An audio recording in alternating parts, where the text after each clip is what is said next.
Maalesef ruhu yok. Onun için hiç mi hiç şansı yok. Onun arabası var mahnısı. Mənə heç vaxt belə maraqlı mahnı kimi gəlməyib. Dünən onu fərqli tərzdə eşidirdim deyə dinləməyə başladım. Dinlədikdə bu cümlə mənə çox maraqlı gəldi. Maalesef ruhu yok. Onun için hiç mi hiç şansı yok. Və bu məni təbii ki, öz mövzularıma apardı. Harada da otursam, nə ilə də məşğul olsam, mən enerji terapevti olduğuma görə, yəni yetəri qədər çox illərimi enerji mövzularına adadığıma görə hər yerdə psixoloji tərəfini təhlil elədiyim qədər deməyəcəm, çünki psixoloji daha az təhlil edirəm, amma enerji cəhətdən aşırı dərəcədə çox təhlil edirəm. Həm də mən Reiki üzrə müəllim olduğum üçün bunu həm praktik kimi də edirəm, amma eyni zamanda bir müəllim kimi də edirəm. Çünki mənə həmişə suallar gəlir, hər hansısa bir nüansla bağlı soruşurlar və mənim həmişə cavablarım olmalıdır. Ümumiyyətlə cavablarımın olmağını da sevirəm təbii ki, amma eyni zamanda həyat daim dəyişir, nələrsə yenilənir və sən də eyni həyat kimi daim dəyişməlisən və yenilənməlisən ki, sənə sual verəndə sən cavab verə biləsən. Həqiqət olaraq qalsa belə, həyatın öz ritmi, dəyişikliyi də var.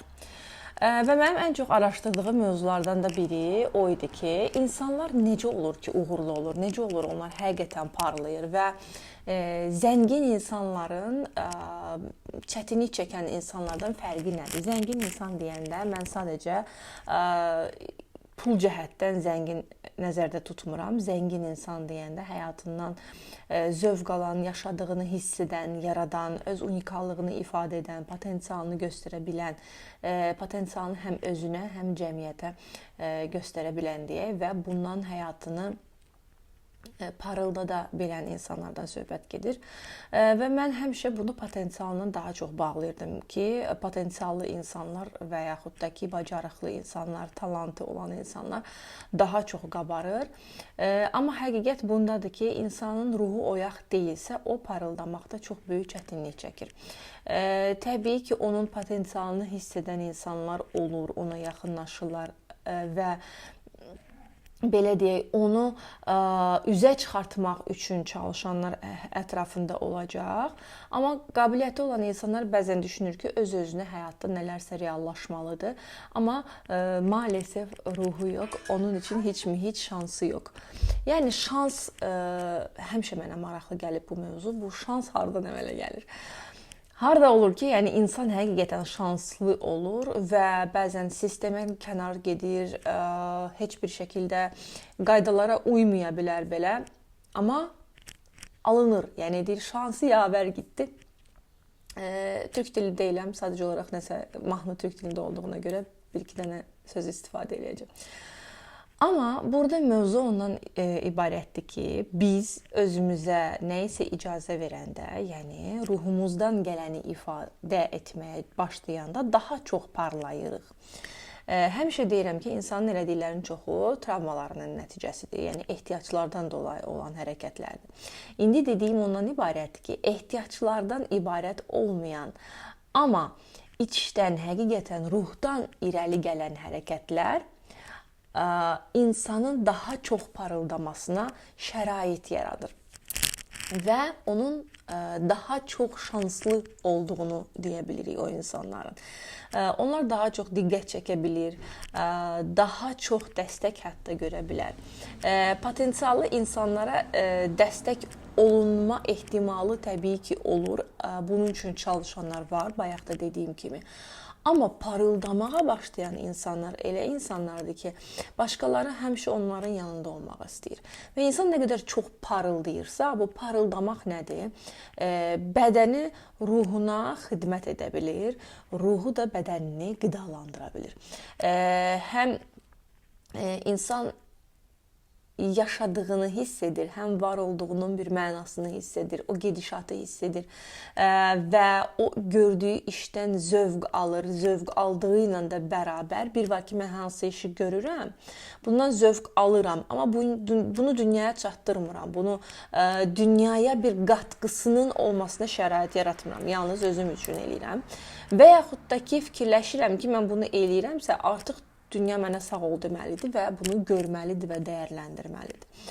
Amma əgər bu dünyaya nəsə sənin vasitən ilə gəlirsə, o sən vasitəçi olduğun qədər eyni zamanda onu həyata tətbiq etməkdə də bir iştirakın olmalıdır. Ola bilər ki, bunu kimsə sənin üçün eləsin, kömək eləsin, dəstək olsun və s. Bu normaldır. Hər şey özümüz etmək təbii ki, məcburiyyəti yoxdur. Amma biz bunda yetəri qədər rol oynamalıyıq. Çünki əgər biz düşüncə sahəmizdən nə isə reallıq sahəsində olmasını istəyiriksə, biz nəzərə almalıyıq ki, bu sıxlığı çox az olanı, sıxlığı çox olan dünyaya gətiririksə, yəni enerji cəhətdən deyirəm də, zərrələr deyək, necə deyək. Və ona görə də bizim o ideyanı reallığa uyğun enerjiyə çevirməyimiz üçün burada ruhumuz çox böyük rol oynayır.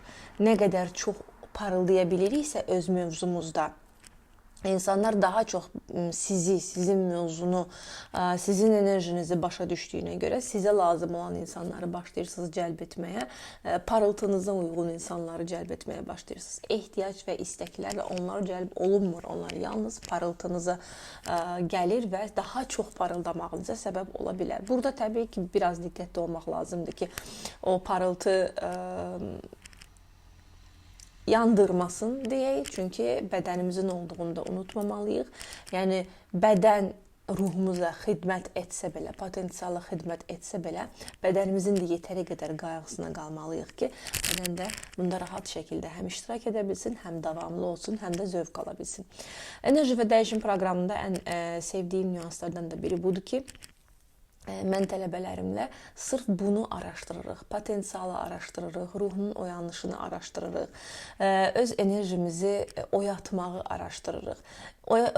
Enerjimizi oyatmaq deyəndə fiziki gücdən söhbət getmir. Halbuki, yəni təbii ki, bizim daxili resursları oyatmağımız fiziki də gücü artıra bilər. Amma burada biz mənəvi gücdən danışırıq. Daxili resursumuzun, mənəvi resursumuzun və psixoloji, belə deyək, resursumuzun güclənməsi, daxili resurslarımızın güclənməsi, potensialımızın ifadə olunmasına hazır olması daha çox nəzərdə tutulur. Bədənə isə buna xidmət edərək reallaşmasına dəstək olmaqdır. Və ona görə də biz daha dolğun, daha rəngarəng yaşamaq istəyiriksə, özümüzlə həm dost olmalıyıq, həm dəstək olmalıyıq, həm də başa düşməliyik ki, bizim reallıq da var, ideya sahəmiz də var və bunu biz necəsə reallaşdırmaq üçün nəinki etməliyik, amma eyni zamanda həyata tətbiq olunmasına da bir belə iştirak etməliyik, belə deyək.